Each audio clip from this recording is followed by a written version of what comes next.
오랜만에 영상 찍네. 자, 보시면요. 오늘 볼 거는 우리 퇴적 구조와 환경, 퇴적 환경이란 이야기입니다.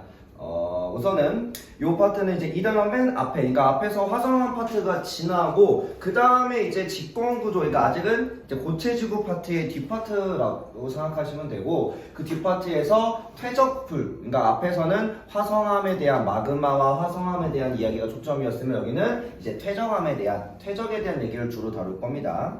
자, 제일 먼저 얘기할 건 우리 퇴적암이라는 건 풍화와 침식으로 만들어진 우리가 앞에서 배웠던 화성암과 다르게 퇴적으로 만들어진 친구들입니다. 그래서 이 풍화 침식과 동반돼 쌓여서 만들어진 물질들을 아니네.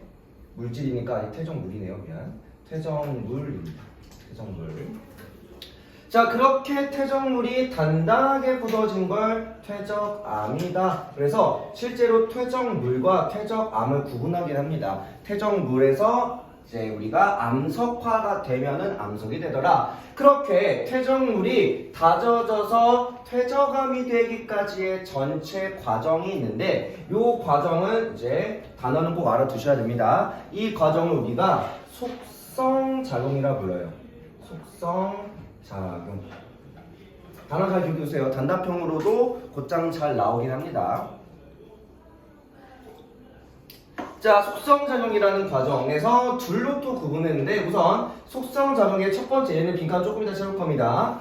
자, 속성 과정에선 퇴적물이 쌓여서 라고 할 건데, 요게 1번 과정, 요게 2번 과정이다 라고 보시면 되고, 자, 1번 과정은 퇴적물이 쌓여가지고 아래에 놓인 퇴적물이 압력을 받아서 얘네들이 좁아지는 과정입니다. 그래서 얘는 다짐작용이라고 해서 말 그대로 우리가 눌러서 다진다라고 해서 다짐작용. 압력을 받아 입자 사이의 공간이 좁아진다라고 할 건데, 이 입자 사이의 공간을 뭐라고 하냐면 요거를 공극이라고 부릅니다. 공극이요. 요 사이, 입자와 입자 사이에 빈 공간, 요 틈을, 요러한 틈을 우리가 공극이라 할 거고, 처음에는 퇴적물이 좀 얼기설기 쌓여있다 보니까 공극이 좀 넓어. 공간이 넓다가 중력의 힘으로 다짐을 받아서 얘네가 뭐하더라? 가까워서 꽉 눌리는 과정이고, 당연히 밀도는 커져갈 거야. 그런데 단순하게 중력만 가지고서 누르기에는 완벽하게 이제 이 안을 꽉 채울 수가 없기 때문에, 이 다음에 이런 두 번째에서는 지하수에 녹아있던 물질이라고 할 겁니다. 녹아있단 말이니까 용해되어 있던 친구들이겠죠. 용해되어 있던 석회, 규질, 산화철과 같은 애들이 이 입자 사이에 침전되어서, 그래서 이거를 뭐라고 할 거냐, 이 퇴적 입자 사이에 라고 해서 얘를 교결이라고 부를 겁니다. 이 사이에 침전 연결시켜주더라. 그래서 얘를 교결작용이라고 부르게 되고요. 여기도 이 사이의 틈을 완벽하게 물리적으로 그냥 눌러서는 이 사이를 완벽하게 꽉 붙을 수 없으니까 이 사이사이를 누가 채우는 거야? 요 사이사이를 다지면서 뭐가 하는 거? 요 물에도가 있던 작은 입자들이 화학적으로 녹아있던 애들이 빠져나오면서 요 사이를 채워가는 과정입니다. 그러면서 뭐가 된 거야? 결국은 얘가 하나의 단단한 암석이 되겠죠. 그러면서 퇴적물이 퇴적암이 되는 과정입니다. 그래서 대부분의 퇴적물, 거의 모든, 이제 물론 책에서 말하는 모든 퇴적물이 퇴적암이 되기 위해선 뭐 하더라? 요 교결작용과 다짐과 속성을 통한, 그러니까 교결을 통한 속성작용이 반드시 발생해야 된다라고 얘기할 거고요. 퇴적물 옆에 빈 공간을 조금만 채우고 가면요, 요거는 이제 퇴적물의 입자 크기가 고른 정도라고 해서 말 그대로 그냥 분급이라고 하는 게 원래 원본을 못 뽑아가지고 그래서 분급이라고 해서 그냥 분급이 좋다, 입자의 크기가 얼마나 고른지에 대한 얘기. 그 다음에 원마도는 모서리가 얼마큼 마모된 정도. 그냥 이거는 그냥 물어보는 단어니까 알고만 계시면 됩니다. 자, 결국은 속성작용이 진행되는 과정에서 우리 퇴적물의 밀도가 뭐하더라? 속성작용이 진행되는 동안 밀도는 당연히 증가할 거고, 이러한 공극의 부피 사이의 공간은 감소하겠죠. 그죠? 그래서 어려운 이야기는 아니니까 빠르게 넘어가겠습니다. 자, 중요한 건 이 뒷내용입니다. 이 뒷내용. 퇴적암의 종류인데 이거 당연하게도 싹 다 숙지하셔야 돼요. 요거 외우셔야 됩니다.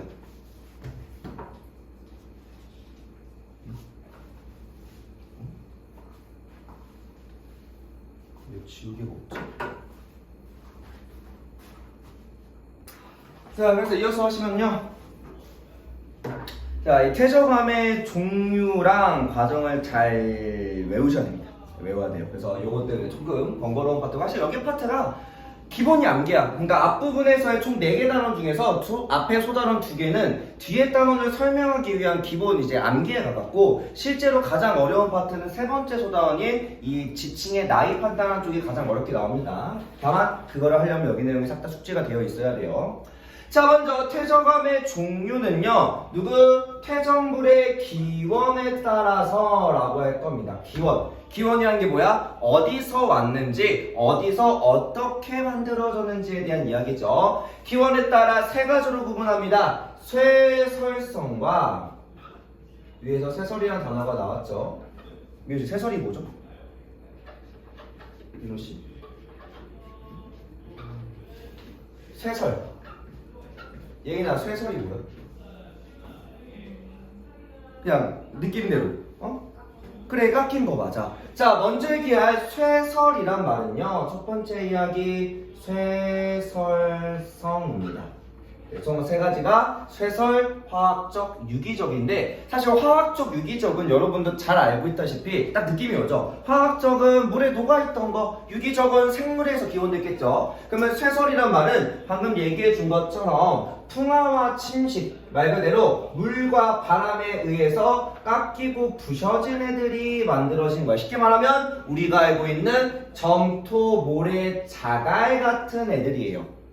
그러니까 이건 크기죠. 이제 약간 그 옛날에 그 강가노래 마냥 그 모래가 모여 자갈자갈 이렇게 쭉 있죠. 점토, 모래, 자갈 같은 거. 그래서 바위가 뭐 돌멩이가 자갈, 모래, 점토로 점점 작아지는 과정이고, 조금 예외적으로 화산재라는 친구도 쇠설성 퇴적에 들어갑니다. 화산 폭발을 해서 나온 이런 먼지와 같은 화산재나 또는 화산괴라고 하는, 화산력이라고 하는 돌멩이들도 포함하기도 합니다. 근데 보통 화산재까지만 얘기하시고요. 자, 먼저 점토 배웠지? 너네 지금 배웠구나, 대부분. 자, 점토로 이루어진 퇴적암을 윤지야 뭐라고 하죠? 이암. 근데 이거 좀 조심해야 될 게 두 가지 단어를 쓰는데요. 여러분이 주로 쓰는 단어는 쇠일이라는 단어를 주로 사용하고, 얘네들의 전체 이야기를 이암이라고 부릅니다. 근데 왜 둘로 나눠서 얘기하나요? 는 뒤에서 한 번 더 설명을 할 거예요. 일단은 단어상으로는 한자로서는 이제 이러한 점토로 이루어진 퇴적암을 이암이라고 합니다. 굉장히 작은 거야. 이가 되게 작다는 이야기고요. 그리고 우리가 보는 퇴적암은 주로 쉐일로서 볼 겁니다. 차이점이 뭔지는 조금 이따 설명할게. 일단 그 다음에 모래가 들어갔네. 이 모래가 들어가면 얘는 뭐죠? 무슨 암?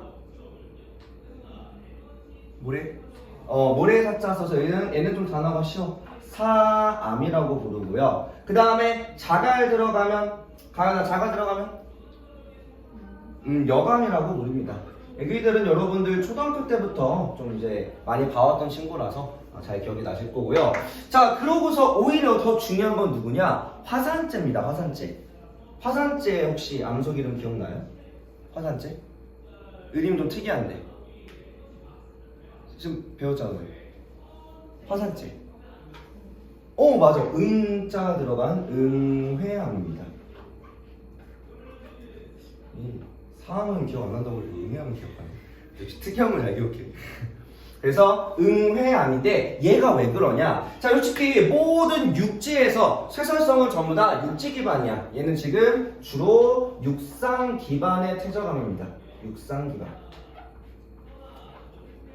왜? 물속에서 쇠설이 일어날 리가 없잖아. 물속에서 풍화침식이 일어날 일이 거의 없으니까 쇠설성 퇴적암이 발생한다는 것 자체가, 풍화침식이 발생한다는 것 자체가 일단은 주로 육상퇴적이라고 생각하면 되고요. 그리고 거기서도 육상이라고 하면 당연히 점토, 모래, 자갈 다 발생할 수 있어. 모든 육상에서. 근데 얘는 좀 달라. 얘는 우리나라에 화산재로 이루어진 퇴적층이 많을까 적을까? 우리나라 주변 화산 활동이 주로 많이 없었잖아요. 그죠? 그러다 보니까 바로 근처에 이제 화산 활동이 있는 데도 있는 것도 아니고, 물론 일본에 있다고 하지만 일본에서 간헐적으로 넘어오거나 옛날에 뭐 한라산이나 또는 백두산의 화산 폭발을 영향을 받았던 특정 시기를 제외하고서는 화산재에 대한 퇴적암이 거의 없겠죠. 이건 항상 일어나겠지만, 그래서 화산재가 일어나는 요 퇴적물은요 보통 특정 시기에만 발생합니다. 특정 시기를 추정할 때 사용하게 돼요. 그래서 오늘 시간이 되면 요거까지 쭉 나가서 얘기할 겁니다. 될지는 모르겠지만. 자, 그 다음에 쇠설, 그 다음이 화학적입니다. 화학적 퇴적암이라고 할 거고요. 얘는 말 그대로 화학적, 물에 녹아있던 이라고 할 겁니다. 물에 녹아있던, 말 그대로 용해되어 있던 물질이 침전하거나, 이것도 둘로 구분해야 돼. 이제 여기서 알아야 될 게 단순한 게 아니라, 화학적이면 그냥 침전된 애들이만 있어왔구나, 뭐 용해된 물질만 뜻하는 게 아니라, 여기까지 이제 용해되어 있던 거는 맞으나 침전되어 있던 게 가라앉아서 퇴적되거나, 두 번째 이야기는 물이 증발하면서 라고 나옵니다. 자, 일단은 단어부터 먼저 보시면요. 자, CaCO3가 누구죠? 탄산칼슘. 우리나라 말로 뭐라고 해요? 이 CaCO3 고체 덩어리를 돌로 되어 있는 거. 석회암이라고 하죠. 그죠? 얘가 석회암입니다. 석회수는 보통 CaCOH, 그러니까 CH라고 주로, 그러니까 OH죠. CaOH2로 주로 쓰는데, 석회암은 보통 CaCO3가 됩니다. 물에 녹지 않은 흰색 앙금이죠. 얘네가 뭉치면 석회암이 되는 거고, 그 다음에 NaCl이 뭐예요? 얘가 소금이죠. 근데 이제 우리가 암석으로 얘기하면 암염이라고 부릅니다. 암염. 그리고 규질은요, 첩트라는 이름으로 부릅니다. 얘는 그냥 외워두시면 되는데, 자, 특징은 지금 뭐하냐? 물이 증발하면서 나온다는 게, 소금이라는 것 자체가 우리가 저기 뭐 히말라야 핑크솔트나 이런 거 같은 거, 대부분의 소금들은 물에 녹아가지고서 어디에 바다로 가야 돼. 근데 간혹 산 위에 소금이 나오는 경우가 뭐예요? 과거에 그 지역이 바다였다라는 증거들이죠. 그래서 얘네들은 주로 뭐하냐? 암염이 나왔다라는 건 물이 증발하거나, 즉 육지가 건조했거나 또는 융기에 대한 증거로 사용됩니다. 융기에 대한 증거. 보통 멀쩡한 바다가 건조해지기 쉽지 않아서 보통은 바다였던 곳이 융기가 되면서 그 지역이 바다였다가 육지로 바뀌면서 증발되는 과정, 즉 융기에 대한 증거로 사용되기도 해요. 알겠죠? 이거는 이제 여러분 문제 풀다 하면 이제 앞으로도 거론이 될 거고, 자, 그 다음에 마지막으로는 유기적 퇴적암입니다. 유기적 퇴적암. 자, 동물이나 미생물, 자, 동식물, 결국 생물에 대해서 이 생물의 유해가 퇴적된 친구들이고요. 우리가 보통 생각하는 화석에 가깝죠, 화석. 그죠? 자, 일단 식물체. 우리 대표적인 식물이 암석이 된 게 뭐죠? 식물이 암석된 거. 지금 거기까지 안 배웠구나. 우리 까만색 돌덩어리. 우리가 화석물로 쓰는 거. 이 뭐 있어? 석탄입니다. 석탄. 양치식물이 되는 거. 나중에 이 석탄이 언제 만들어졌는지도 석탄기라는 것도 배워야 됩니다. 고생대에서 5번째 시기예요. 알겠죠? 이 단어, 여기 단어 맨 마지막 파트에 나옵니다. 그 다음에 조개나 상어 껍질. 요거 조개 껍데기나 상어가 되는 암석이 뭐가 할까요? 일단 상어라고 하면 주로 뭘로 이루어져 있어? 탄산칼슘으로 이루어져 있죠. 그럼 얘도 이름이 뭐야? 얘도 석회암이고요. 여기도 뭐예요? 규질 생명체. 얘도 똑같이 첩트로 갑니다. 자, 여기서 의문점이 하나 들어요. 왼쪽의 화학적 퇴적암에서의 석회암과 첩트, 유기적 퇴적암에서의 석회암과 첩트가 사실 얘네가 동일합니다. 얘네 둘이. 이해돼요? 그러면 이것만 보고 화학적, 유기적을 어떻게 구분하나요? 이 둘은 유사한 경우가 좀 많은데, 자, 그래서 오른쪽 가서 보시면, 자, 화학적 또는 무기적, 화학적이라는 거랑 무기적이라는 건 유기적과 관련 없는 거죠. 자, 이때 과정에 생성됐지만 유기적에 의해 생성될 수 있는 과정이고요. 석회화나 초트는 화학적으로도 유기적으로도 둘 다 가능해. 그러면 이 둘을 구분하는 거에 가장 큰 차이점은 뭔 얘기야? 일단은 화석, 즉 화석의 유무로 판단합니다. 화석의 유무, 화석이 있냐 없냐에 따라서 화학적이냐 유기적이냐로 구분하고요. 퇴적암에서 화석이 조금이라도 발견되면은 그때는 다 유기적으로 봅니다. 뭐 학문적으로는 조금 차이가 있는데 그냥 우리가 배울 때는 석회암에서 조개 껍데기 하나라도 발견돼? 그럼 대부분 다 그냥 유기적이다 라고 생각하시면 됩니다. 자, 그리고 우리 세설성도 크게 둘로 육성 세설암, 그러니까 육성, 얘는 다 뭐야? 육상에서 퇴적이 일어난 친구들이고, 그 다음에 화산재는 보통 이제 두 가지로 응회암과 집괴암이라는 것도 구분하게 합니다. 그냥 이것만 보시면 됩니다. 자, 그 다음에 이제 요거 아까 얘기하기로 했었던 쇠설성에서 조금 더 자세한 얘기를 하면요.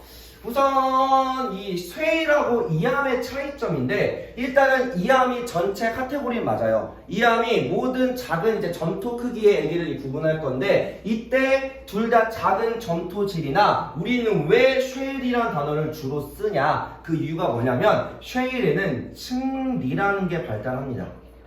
쉽게 말하면 입자가 너무 작다 보니까 얘네가 퇴적이 되면은 퇴적층 과정에서 전부 다 같은 걸로 퇴적되면 다 똑같하게 나타나요. 다 똑같이. 쉽게 말하면 얘네가 전부 다 동일하게 퇴적이 되면요. 같은 물질로 퇴적이 되면 언제 어느 방향 쌓인지 증거가 안 나타나. 그래서 얘네들한테 필요한 게 뭐하면 각각 쌓일 때 약간이라도 쌓이는 시기마다 살짝의 차이점이 보일 수 있는 층리라는 게 조금씩 발달해야 돼요. 층리가 있어야 지금 얘가 어떠한 힘을 받았는지 얘가 나중에 기울어졌는지 이렇게 기울어져 있는지 아니면 이 사이에 무언가의 특징적인 시간이 비는지 이런 걸 찾으려면은 이 층과 층 사이 구분할 수 있는 층리라는 게 꼭 있어야 됩니다. 근데 쉐일은 층리가 발달한 이암을 뜻하는 거고요. 이암은 전체적인 전체 그 점토질의 암석을 얘기하기 때문에 보통은 이암에는 층리가 없는 경우가 많아요. 그래서 우리는 층리가 있어야지만 구분이 가능하기 때문에 층리가 있는 쉐일을 주로 얘기합니다. 근데 그냥 이암이라고 해도 구분상 문제는 없고요. 자, 그 다음에 쇠설성의 입자 크기 요거 얘기 나올 거예요. 아마 학습지상 두 학교 다 있을 겁니다. 두 학교 아마 학습지 같은 거 쓸 텐데 원래 두 개 학교. 그 쇠설성 퇴적암의 입자 크기인데 이거 좀 외워두셔야 되거든요. 자, 일단은 얼마큼 자세하게 할지 모르겠지만 제일 중요한 게 자갈은 2mm 이상입니다. 이게 크냐 작냐라고 생각하는데 그래도 2mm면 이제 입자가 보인다는 거죠. 입자가 보일 정도로 큰 애들이고 모래는 2mm에서 16분의 1mm까지입니다. 16분의 1부터 2mm까지. 그러면 쉐일하고 실트, 즉 쉐일에는 실트와 점토는 16분의 1mm 이하로 가요. 쉽게 말하면 뭐만 외우면 돼? 2 이상 16분의 1 이하만 외우면 돼요. 알겠죠? 근데 주로 가장 많이 물어보는 건 2mm입니다. 1m 이상이냐 이하냐로 이게 사암이 될지 여감이 될지를 구분할 수 있다는 거. 그래서 이것도 가끔 단답형으로나 아니면 문제 서술하는 과정에서 필요한 경우도 있어요. 자, 그럼 넘어가서 퇴적암의 특징과 가치입니다. 자, 그러면 퇴적암이 왜 쓰냐? 앞에서의 우리 화성암 같은 경우는 화성암을 분석하면은 얘가 어떻게 만약 화산암이나 아니면은 신성암 같은 거 보고 또 그 암석 안에 있는 화학 조성을 가지고 뭐 어떻게 만들어진지를 알 수 있는데 얘 같은 경우는 어때요? 우선 특징은 층리가 좀 있다라는 게 뭐하냐? 층리는 크기나 색깔, 성분에 따라서 퇴적물의 해수면과 나란하게 또는 해수면 또는 수평면이라고도 할 겁니다. 수평면이 사실은 물 숫자 써서 물평면 얘기하는 거예요. 자, 그래서 이때 층리는 그 해수면에 나란하게 겹겹이 쌓인 줄무늬 구조입니다. 이 줄무늬 구조가 있어야지 얘네가 어느 방향으로 쌓였으며 쌓인 뒤에 외부 힘을 받았는지 안 받았는지 알아요. 알겠죠? 여기서 요거에 대한 얘기를 우리가 뒤에서 자세하게 할 겁니다. 우선은 경제적 과학적인 이러한 가치는 당연한 말이니까 넘어가겠습니다.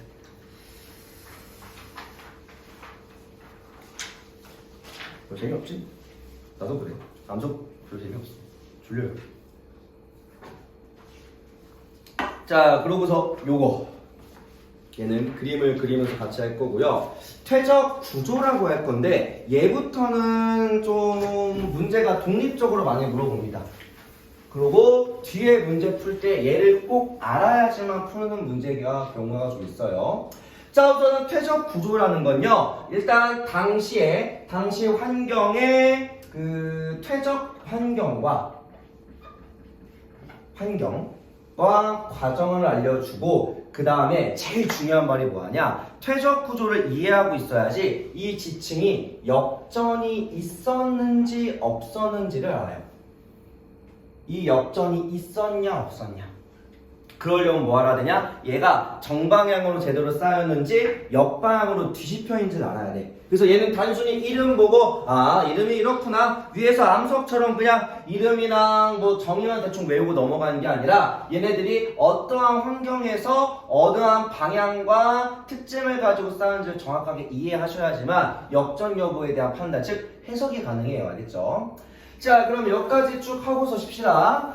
자, 첫 번째 맨 왼쪽 위에서부터 쭉 왼쪽부터 쭉 갈 건데, 자, 첫 번째 얘는 지금 크기가 그려가면서 같이 볼게요. 아래는 입자 크기가 조금씩 크고 위로 갈수록 입자 크기가 조금씩 작아지기 시작하죠. 이런 식으로 이렇게, 그죠? 얘를 우리가 점이 층리라고 얘기할 겁니다. 자, 층리가 있는데 층리 안에 입자의 크기가 다르다라고 생각하면 돼요. 근데 이게 공기 중에서는 사실은 공기는 마찰이 그나마 좀 적은 편이기 때문에 큰 입자든 작은 입자든 대충 다 비슷하게 떨어져. 근데 물로만 가면 물에서는 마찰이 매우 크기 때문에 실제로 크기가 큰 애, 그러니까 밀도가 크지 않더라도 크기가 큰 애가 더 먼저 떨어집니다. 질량이 클수록 먼저 떨어져요. 나중에 유체학과 공부하시면 돼요. 크기가 크면 실제로 면적 대비 감소량이 더 적어가지고서 훨씬 더 빨리 떨어집니다. 쉽게 말하면 우리가 그 물에다가 작은 가루 같은 거 떨어뜨리면 되게 천천히 떨어지는데 돌덩이 떨어지면 푹 하고 그대로 내려가죠. 그죠? 특정 크기 이상부터는 그냥 무시하고 쭉쭉 내려갑니다. 자, 그래서 점유 층리는 한 지층 내, 이게 한 지층이라 생각하면 돼요. 이렇게 이게 지금 뭘 의미하냐, 요 지층이 한 시기에 쌓인 애들이야. 여기서 여기까지 한 시기에, 얘도 지금 한 시기에 시대에 같이 쌓인 애들입니다. 그러면 아래에서부터 위로 갈수록 입자 크기가 점차 작아지는 구조입니다. 점차 위로 올라와서 작아지는 거고, 자, 이 정도로 크기 차이가 나려면요, 물이 얘가 쭉 가라앉으면서 이 속도 차가 날 만큼 충분한 시간이 필요하겠죠. 뭐 수심이 몇 센치 안 되면 금방 철부터 다 가라앉겠지. 근데 얘네가 입자 크기에 따라서 이쁘게 구분될 정도 되려면요, 수심이 최소한 수미터에서 수십 미터 이상 넘어가야 됩니다. 보통 수백 미터까지도 가요. 그래서 수심이 깊은 호수나 바다 같은 곳에서 주로 생깁니다. 육지는 안 돼요. 육지는 공기 중에서는 그냥 다 같이 떨어져. 그래서 수심이 깊은 중요하게 잘 생각하시고요. 그래서 퇴적물이 빠르게 우르르르 다니다가 물에 만나서 마찰을 받으면 급속하게 늘어지다가 늘어지는 과정에서 입자 크기에 따라 다르게 가라앉는 겁니다. 그리고 빠르게 흐르다가 급격하게 가라앉는 층을 우리가 뭐라고 하냐면 저탕류라고 부릅니다. 맨 앞에서 단어가 나온 적이 있긴 한데 아마 기억은 잘 안 나실 거예요. 자, 두 번째, 왼쪽 두 번째 친구는 누구냐면 사층리입니다. 사층리. 말 그대로 얘는 기울어질 사자를 써가지고 층리가 한 시기 내에도 줄무늬가 여러 개 보일 수 있는데, 얘는 지금 뭐야? 줄무늬가 자 이렇게 한 층리 사이 안에서 줄무늬가 이렇게 되어 있습니다. 이렇게 좀 무시하고 해드릴게요. 이런 식으로 이렇게. 근데 이것도 그냥 그 기울기가 일정한 게 아니라 약간 둥근 곡선 모양이 돼요. 곡선 모양. 일단은 층리가 나란하지 않고 엇갈려서 기울어진 층리를 가지게 되고, 얘가 가진 특징이 뭐냐면요, 얘가 굉장히 중요한데 얘네들은 뭘 가지냐, 얘네가 흐르는 방향을 같이 가집니다. 얘네들은 뭘 가지냐면 물이 흐르거나 바람이 부는 이걸 뭐라고 해? 유체라고 합니다. 유체의 흐르는 방향을 포함하고 있어. 그래서 퇴적물이 운반되어 경사변을 따라 쌓이는 과정인데 얘네들은 뭘 가진다? 퇴적 구조에 나란하지 않는데 유체의 흐름 방향대로 유체의 이동 방향대로 얘네가 쌓이기 시작해. 근데 이게 처음에 되게 어려워하는 이유가 뭐 때문이냐? 왜 이런 식으로 끼우러져 있는지에 대한 질문을 하게 돼요. 이거를 생성 과정이 지금 오른쪽 아래도 그림이 살짝 있는데 여기 아래 그림이 있는데 간단하게 그려서 얘기하면요. 얘네가 어떠한 이제 모래 지형이라고 생각해 사막이라고 한번 생각을 해볼게요. 사막에서 작은 모래 입자들이 바람에 의해서 흩날리기 시작합니다. 자, 사막에서 지금 바람이 여기서 이렇게 바람이 왼쪽에서 오른쪽으로 불고 있다고 생각할게요. 그러면 지표가 이렇게 있으면 지표에서 바람이 불면서 이러한 모래 언덕이 만들어집니다. 모래 언덕이 만들어져서 쭉 경사가 오르다가 갑자기 틱 하고 끊겨서 얘네가 후룩 하고 이렇게 급격하게 쏟아져요. 이런 식으로. 모래 언덕 많이 봤죠? 그죠? 모래가 이렇게 있으면 한쪽에 이렇게 언덕 만들다가 언덕에서 갑자기 절벽처럼 급격하게 떨어지기 시작하지. 그럼 지금 바람이 어디서 어떻게 분 거야? 먼지가 이렇게 쌓여 올라가서 이렇게 내려간 거죠. 근데 이게 계속 오랫동안 한쪽으로 바람이 불다 보면요. 이게 여러 번 만들어져요. 이런 식으로.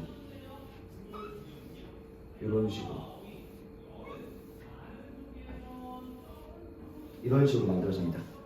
그러고 난 뒤에 얘네가 퇴적이 되면서 한쪽으로 나란하게 쌓인 거를 잘라서 딱 보면 몽순 모양이 돼요. 이렇게 잘라서 보면은 지금 우리가 위에서 본 요 모양 됩니다. 요 모양. 이렇게 만들어져요. 윗부분 날아가고 땅에 일정 지형만 남으면 이렇게 모양이 되죠. 이해가요? 자, 여기서 중요한 게 뭐냐면 자, 지금 아까 이렇게 된 애들이 왔던 거죠.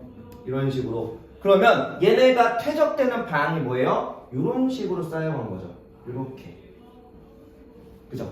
그래서 지금 요 모래 모양에서도 뭐하냐? 퇴적이 이렇게 만들어진 겁니다.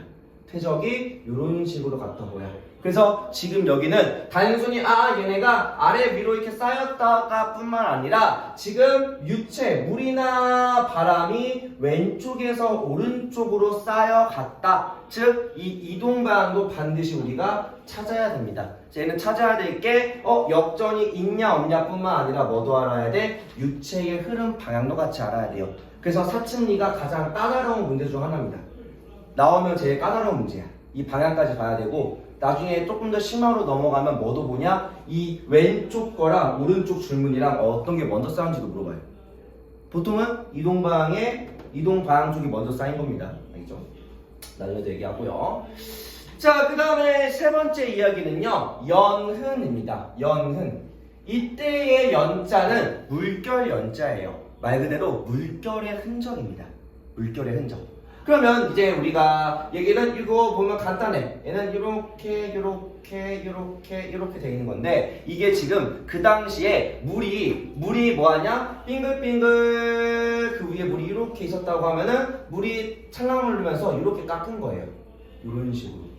물결이 치면서 이 물결에 의해서 동그랗게 깎아가지고서 움푹 패인 모양들이 주기적으로 나타나는 겁니다. 그래서 이 모양 보고서 이 물결 모양의 자국이 나타나 있구나. 자, 그러려면요. 얘는 물결 모양이 나타나려면 수심이 깊어야 될까 얕아야 될까? 얘는 어때? 얕아야지, 그치? 표층에서의 물에서 영향을 받아야 되니까 수심이 얕은 바다나 호수고요. 그리고 사층리도 어떨까요? 사층리도 얘는 바람의 영향, 유체니까 물이나 바람의 영향을 받아야 되니까 수심이 얕은 곳이나 아니면 물질이 흩날릴 수 있는 사막 구조에서 주로 가능합니다. 그래서 이 환경도 잘 이해해 주셔야 돼요. 자, 마지막 오른쪽 여기까지 요거. 자, 우리 얘는 이제 뭐하냐? 건열이라고 부를 거고요. 건열. 말 그대로 갈라진 틈이야. 건조해서 갈라진 틈이고 얘도 구조가 간단한 게 이렇게 아래로 파져 있는 모습입니다. 이렇게 되어 있는 모습이에요. 이런 식으로. 자, 그러면 가뭄이 들 때 갈라지는 것 같이 말 그대로 뭐야? 갈라진, 건조해서 갈라진 구조입니다. 가뭄이 들 때. 그래서 얘는 나타내는 값이 건조한 기후가 된다라고 할 거고요. 단 이것뿐만 아니야. 건조한 기후면 원래는 되게 습하고 이제 되게 물이 많은 지역이었다가 급격하게 건조를 받아서 사막화가 됐구나. 그것도 가능한데요. 그것 말고도 추가적으로 뭐도 설명하냐? 추가적으로 범람원도 가능합니다. 범람원은 느낌이 좀 다르죠. 원래는 육지인데 특정 시기에만 물이 넘쳐가지고서 특정 시기에 잠깐 동안 굉장히 습해지는 지역이 되는 거지. 습지처럼. 그리고 원래 시기가 되면 뭐야? 다시 건기가 되면 다시 원래 땅으로 돌아가는 거. 그래서 이런 지역, 원래 건조하지 않고 잠깐 동안 범람원이 되는 이 물이 넘치는 지역도 홍수의 침해를 받았던 것도 건음이 나타날 수 있다는 이야기입니다. 자, 일단 기본적인 이름하고 구조, 환경에 대해서 얘기했고요. 자, 지금부터 볼 거는 역전 여부랑 정상적인 퇴적 여부를 판단할 겁니다. 자, 그럼 딱 봤을 때 점이 층리는 아래로 갈수록 입자 크기가 커지죠. 그럼 얘는 정상적으로 큰 게 밑에 있고 위로 갈수록 입자 크기가 작아져. 그러면 정상적으로 쌓였구나 할 거고요. 두 번째, 사층리는 기울어진 면, 얘가 지금 둥근 면이 이렇게 돼 있죠. 이 기울어진 둥근 면이 아래로 향해 있으면 이거 정상적으로 쌓였다라고 할 겁니다. 알겠죠? 이게 완벽하게 그냥 딱 대각선이 아니라 살짝 기울어져 있는 모습이에요. 알겠죠? 이 기울어진 면이 아래로 가 있으면 이 사층리는 지금 뭐하다? 정상적인 퇴적이 되었다라고 할 겁니다. 역전 없다고 판단할 거고요. 연은도 똑같이 둥근 면이 아래로 가 있으면 이때 우리가 정상적인 퇴적. 얘는 갈라진 게 아래로 가 있으면은 정상적인 퇴적이라고 얘기할 겁니다. 알겠죠? 그러면 이제 우리가 얘는 뭐 눈으로 보면 당연해. 그럼 이제 역전이라 그려볼 겁니다. 역전까지 그려보시죠. 자, 그러면 난 지울 거지만 여러분은 위에 거 보면서 비교하시면 되고요. 역전 여부 판단을 좀 봅시다. 자, 위에 거를 이제 반대로 뒤집으시면 돼요. 뒤집으시면 되게 간단합니다. 간단해요. 여기다 이렇게 반씩 다 나눠서 이렇게. 자, 여기는 지금 점의 층리 같은 경우는 큰 게, 덩어리 큰 게 위에 붙어 있는 겁니다. 약간 얼마 전에 민처럼 택배가 천장에 붙어 있는 거 마냥 뭐 한 거야? 혹시 너무 큰 게. 이렇게. 여기도 이렇게 큰 거. 귀찮아서 크게 그린 거 맞아요. 뭐야? 덩어리 큰 게 위로 올라가 있죠. 누가 봐도 어색하잖아. 거꾸로 뒤집혀 있는 거죠. 그러면 지금 뭐야? 역전됐다는 말은 뭐해? 위에 게 더 오래됐다, 최근이다? 보통은 아래서부터 땅에 쌓여 올라가지만 위에 있는 게 더 오래된 거야, 최근인 거야? 오래된 거죠. 이런 거 조심하시면 됩니다. 자, 그 다음에 사층리가 되게 그리기가 까다로워요. 사층리 천천히 잘 그려봅시다. 지금 왼쪽은 좀 바꿔서 그릴 거고요. 사층리 제 가운데를 기준으로 너무 넓으면 그리기 힘든데. 이렇게.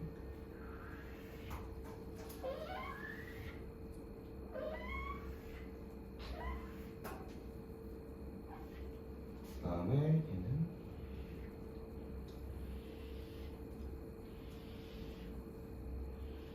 구분할 걸.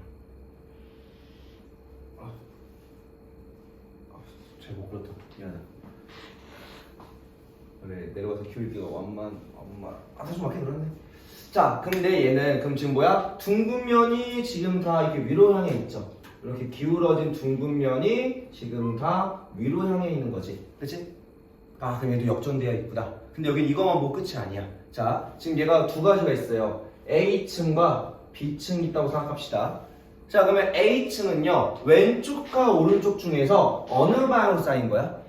A는 지금, 자, 퇴적 순서가 어떻게 되냐면요, 이때 퇴적되는 순서가 여기서 이렇게 퇴적되는 겁니다. 이 당시에. 그러면 이때 유체, 우리가 뭐도 알아야 되는 플러스로 당시에 퇴적물의 유체의 이동 방향도 우리가 맞춰야 돼. 이동 방향. 그럼 A 지역은 왼쪽에서 오른쪽으로 바람 또는 물이 흘렀던 거죠. 그죠? 자, 그 다음에 B지역은 지금 어떻게 쌓인 거야? 이렇게 쌓인 겁니다. 이렇게 쌓여간 거예요. 그러면 이때 B지역은 오른쪽에서 왼쪽으로 지금 유체가 이동한 거죠.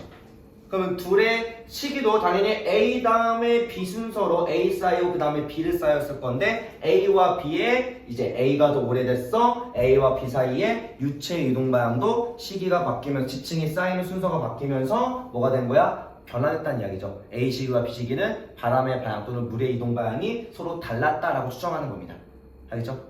그러니까 여기서부터 그러니까 지구과학의 가장 큰 특징은 뭐에? 추론하는 과정이야. 추론이 잘 되려면 얘네들의 그림 똑같은 그림만 주고 너네가 많은 증거들을 찾아내야 돼요. 알겠죠? 그 사측리는 증거가 좀 많은 편이고요. 여기서부터 쉽습니다. 여기서부터는 이렇게 너무 대충 봤네. 그리고 자, 이번에도 둥근 애가 위로 올라가 있죠. 둥근 애가 위로 올라가 있지. 이럴 때는 파인 게 어떻게 파인 거야? 이때 이렇게 판 겁니다. 얘가 이렇게 이런 식으로 팠던 거죠. 당시에. 그래서 이렇게 된 거고 건열도 쉬워요. 건열도 되게 쉬운 게 건열도 이렇게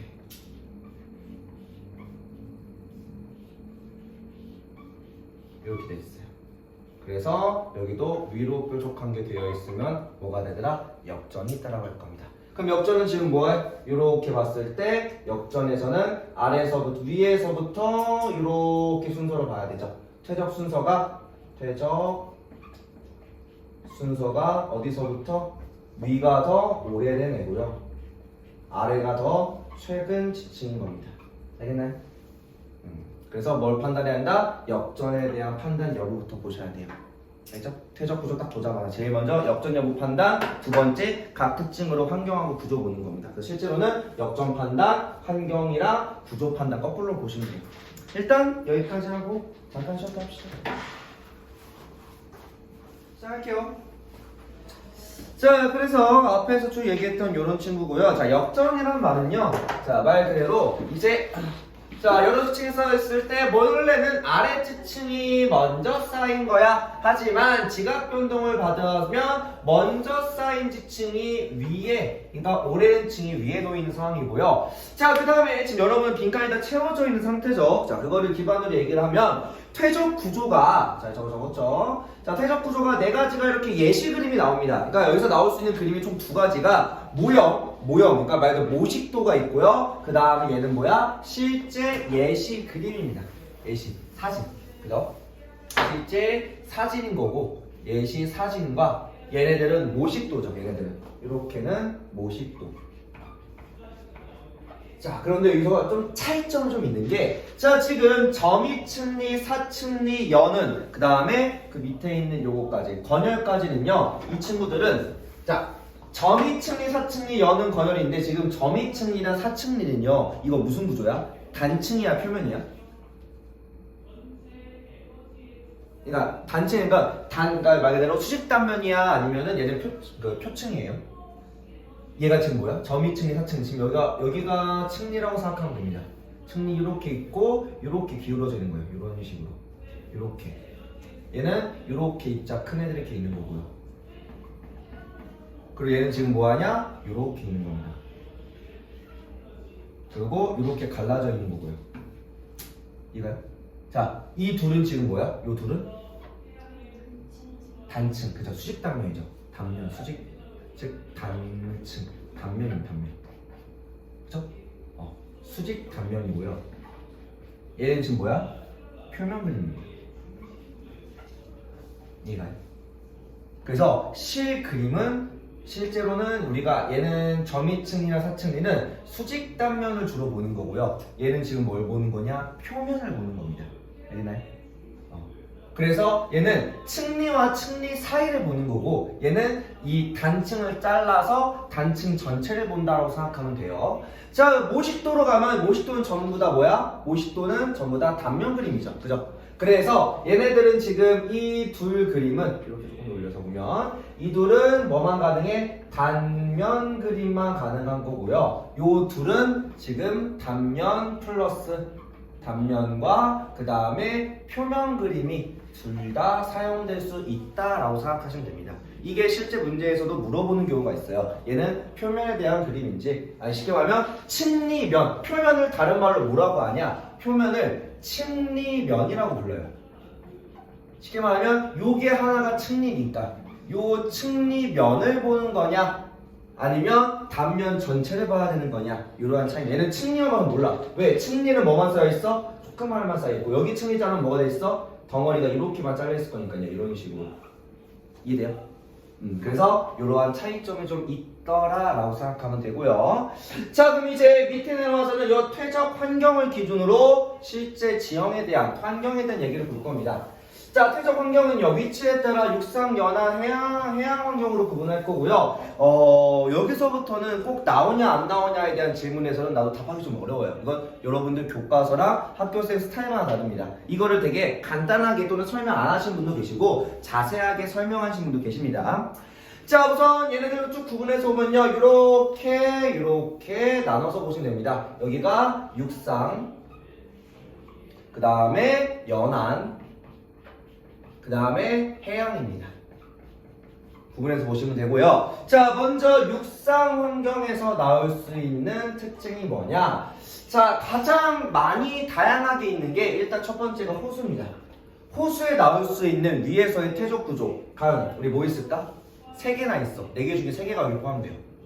뭐가 있을까요? 일단 사층리가 말 안 돼. 여기서 유일하게 사층리면 안 됩니다. 왜 안 되냐? 자, 일단은요, 먼저 첫 번째가 점이층리가 가능합니다. 물론 점이층리라고 하면 수심이 얘나 깊어야 돼, 얕아야 돼? 깊어야 돼. 얘는 깊은이라고 보시면 되고요. 깊은. 그 다음에 두 번째는 요 연흔.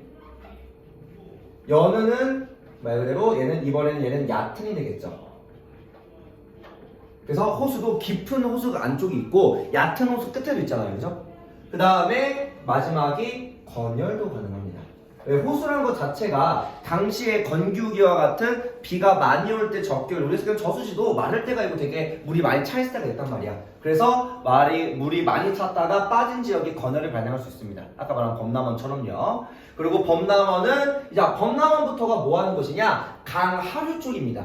하류 쪽이다 보니까 한쪽으로 흘러야 돼. 아까 왜 사층리가 안 되냐라고 하면 호수는 물이 가둬진 곳이지 물이 한쪽으로 흐르는 곳이 아니에요. 이해돼요? 그러면 우리 보통 강 같은 경우는 사층리가 되나요? 됩니다. 되긴 되는데 보통 물살이 너무 세다 보니까 한쪽으로 쌓이기 좀 어렵고, 이제 물이살이 많이 느려진 퇴적물이 한쪽으로 쌓일 수 있는 범람원 쪽, 하류 쪽으로 가면은 사층리랑 건열이 둘 다 가능해져요. 그 다음에 사막 같은 경우는 사층리가 발달할 수 있고요. 그 다음에 사막은 주로 산만 주로 발달합니다. 알겠죠? 이런 특징들 잘 기억하시면 되고요. 자, 그 다음에 연안은 그렇게 뭐 엄청 중요한 건 없고, 연안은 간단하게 삼각주가 이제 하루에서 물이 만나는 곳에서 이러한 이렇게 생기죠. 삼각주 석호랑 같이 해서 만들어지는 거고, 그 다음에 해빈이라고 하면 뭐예요? 해빈은 해안가에 우리가 알고 있는 모래사장입니다. 모래사장에서는 사층리가 일부 발생할 수도 있고, 여기도 똑같이 연흔도 같이 발생할 수도 있긴 합니다. 연흔 같은 경우도. 근데 이것도 뭐 가르치는 쌤 스타일과 좀 다르고요. 자, 가장 중요한 건 해양인 것 같아요. 해양. 자, 해양 환경은요, 가장 넓은 면적의 퇴적 환경이며, 이때 해양 환경은 대륙 근처만 뜻합니다. 자, 이 세 가지 이름을 좀 구분하셔야 돼. 대륙붕, 대륙대, 대륙사면을 구분하셔야 됩니다. 심해부터는 당연히 조금 깊은 쪽이니까. 자, 대륙붕이 뭐냐면 여기까지가 다 대륙붕입니다. 대륙붕이요. 대륙붕이 200m, 수심이, 대륙붕의 특징이 수심 200m 이내라는 값을 가져요.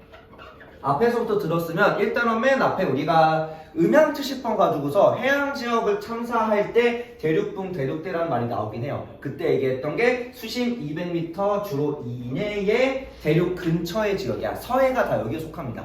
보통 평균 수심이 200m가 조금씩 안 돼요.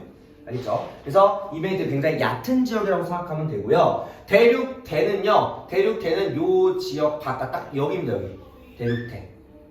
그리고 대륙 사면은 급격한 기울기를 가지는 겁니다. 그래서 실제로는 대륙분과 대륙대 사이에 요 대륙 사면이 들어간다고 생각하면 돼요. 자, 그러면 이때 대륙에서부터 토사물들이, 퇴적물들이 우르르 쏟아지면은 이 대륙붕에서 천천히 밀려오다가 대륙 사면에서 급격하게 쏟아지기 시작합니다. 이렇게 급격하게 쏟아져요. 이 쏟아지는 과정에서 수심이 몇백 미터씩 쭉 내려가다 보니까 이 대륙대에서 뭐가 발생하냐? 점이층리가 발생하기 시작합니다.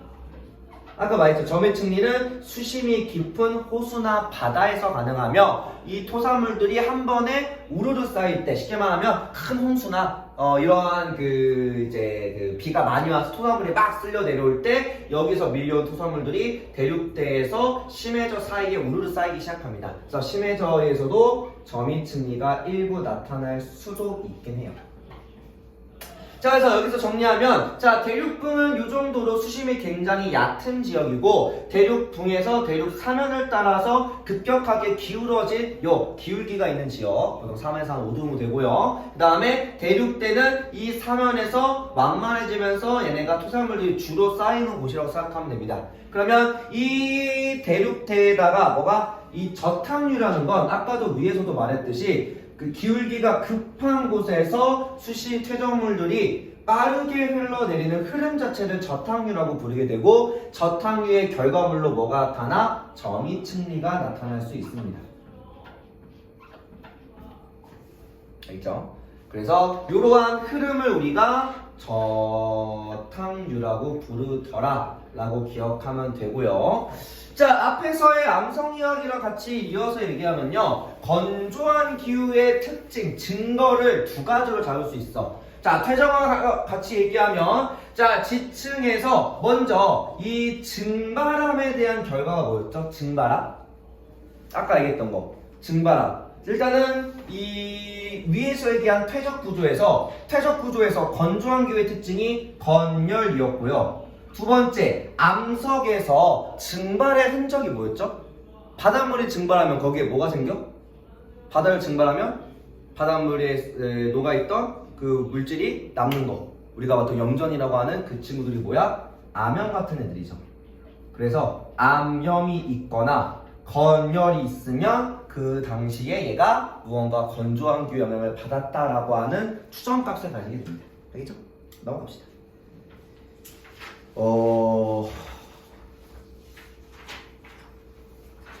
얘는 나도 몰라. 외울지 안 될지 모릅니다. 이건 여러분들이 나중에 수업 듣고 판단하셔야 돼요. 자, 여기보다 더 나올 수도 있고요. 여기보다 훨씬 적게 나올 수도 있고요.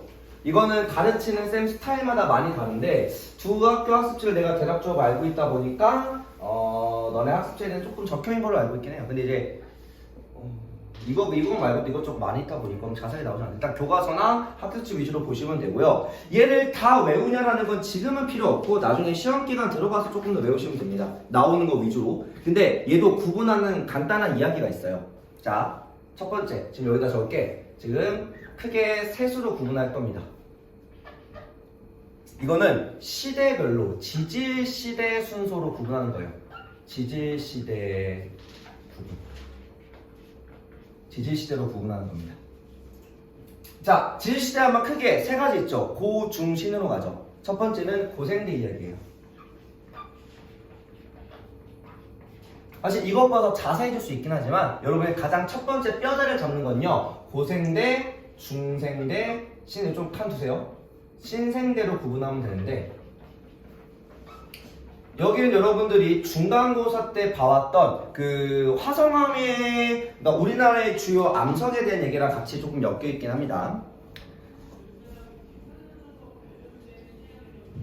자, 먼저 고생대는요. 자, 왼쪽 그림 보고 판단할게요. 고생대. 자, 순서는 조금 막 넣어놨는데, 고생대의 특징은요, 둘 다 지역이 어디야? 우리나라에서 강원도죠, 그죠? 고생대의 특징은요, 공통적으로 강원도에 대한 이름을 주로 얘기합니다. 고생대는 주로 강원도고요. 그리고 얘네들의 구조가 그 당시에 강원도에서 퇴적이 될 수 있던 지역이 강원도 지역이 그 당시에는 바다였습니다. 그럼 바다에서 나타날 수 있는 공통적인 퇴적함이 뭐하냐? 그리고 그 당시에 고생대는 좀 그러니까 강원도는 조금 얕은 바다였어. 얕은 바다다 보니까 석회암이 주로 공통적으로 나타나요. 그래서 강원도 석회암질 퇴적암들이 주로 분포하더라. 그리고 그 당시 고생되다 보니까 삼엽충, 우리나라에도 삼엽충 화석이 일부, 삼엽충이나 플러스로 조개 화석들이, 물론 조개는 표준 화석이 아니긴 하지만 그래도 고생대 시기에 조개 화석들이 보이긴 합니다. 그럼 이 지역 외에는 바다 뜬 적이 거의 없어요. 바다 안에서 침전했던 애들이 거의 없기 때문에 그 외 지역에서는 이러한 해양 화석이 거의 없습니다. 우리나라. 그러면 두 번째 중생대, 중생대죠. 중생대의 특징이 뭐야? 너네가 가는 전라도, 어디? 전라도, 경상도 플러스로 경기도까지입니다.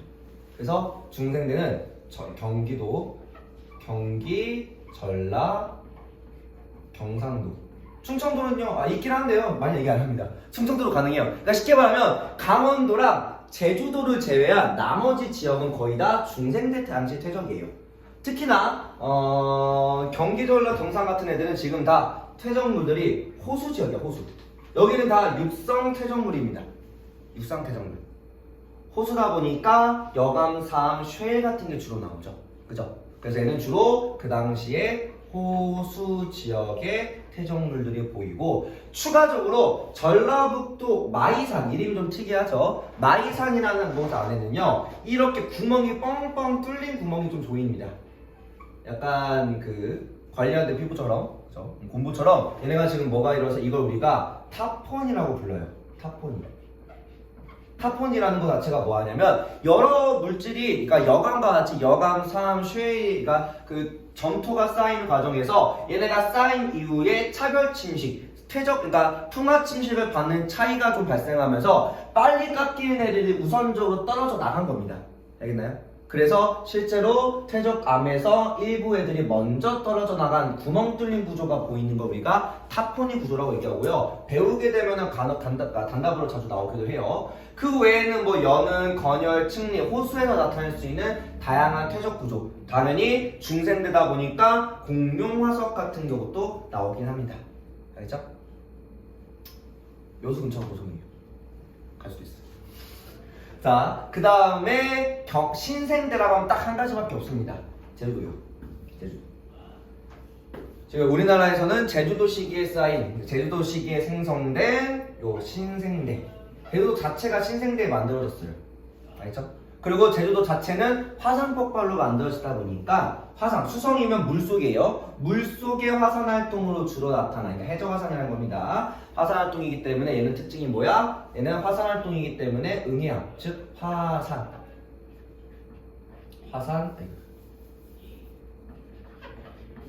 활동으로 응해암에 대한 특징이 나타납니다. 그래서 응해암과 같은 요 구조, 그림을 외워주시고, 그림 딱 한 가지밖에 없어요. 그 외에 그림 거의 안 나옵니다.